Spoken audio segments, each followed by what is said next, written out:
एक और निवेदन मैंने किया है कि हमारे खेत में किसानों का तो बीमा है, डिजास्टर मैनेजमेंट के फंड से भी हम मदद करते हैं, लेकिन जब मंडियों में अनाज आ जाता है तो बारिश से ख़राब हो जाता है। तो उसके लिए भी मैंने आग्रह किया है कि सरकार ऐसी योजना लेके आए। आग्रह किया है उनको, मेरे मन में भी था जब मैं मंत्री था, कि सारी मंडियों में आने वाले अनाज का भी एक बीमा हो जाए, चाहे वो फिर किसान का है, बिका नहीं है तो किसान का है, बिक गया है तो फिर आड़ती के पास है या सरकार की एजेंसी के पास चला गया है, तो उसका भी नुकसान नहीं हो, इसका भी प्रोविज़न हमने शुरू करना चाहिए, जैसे मंडियों का अनाज भी हमारा सिक्योर हो जाए।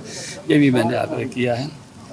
कल नारी वंदन बिल जो है वो विपक्ष ने पारित नहीं होने दिया, बहुत ही दुर्भाग्यपूर्ण है और देश की सारी महिलाओं में इसके बाद से बड़ा रोष है।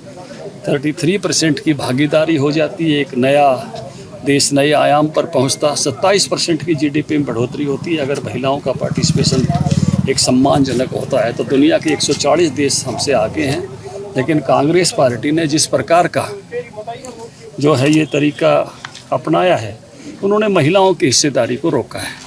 मुझे लगता है कि कांग्रेस की लीडरशिप अपनी माँ बहन की हिस्सेदारी तक भी शायद रुक गई है।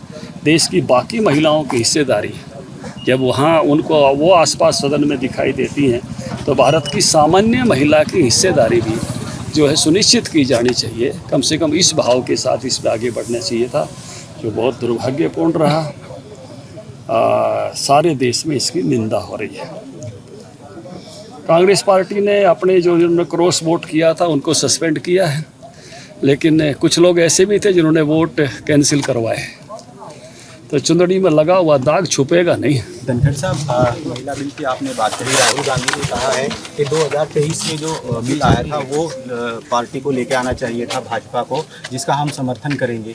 ओबीसी का उन्होंने जिक्र किया। देखिए, ओबीसी का संविधान में जो है वो व्यवस्था नहीं है। हमारे संविधान निर्माताओं ने SC ST का भी किया था, वही आगे बढ़ेगा। ये बहाने हैं रोकने के। आप ओबीसी को टिकट दो ना, कौन रोक रहा है? आप ओबीसी को जहाँ दे सकते हैं वहाँ दीजिए। जो संविधान में व्यवस्था है, संविधान की व्यवस्था से ही आगे बढ़ा जाएगा। ऐसे एक ड्रामा और करते हैं कि माइनॉरिटी को दे दो। कल बताया अमित शाह जी ने कि जो जन्मजात है उसी को आरक्षण मिल सकता है, जो चेंजेबल है उसको नहीं मिल सकता। धर्म तो कोई भी बदल सकता है, तो इसलिए चेंज होकर आरक्षण का फ़ायदा ले लेगा। इसलिए ये संविधान निर्माताओं ने व्यवस्था नहीं की है।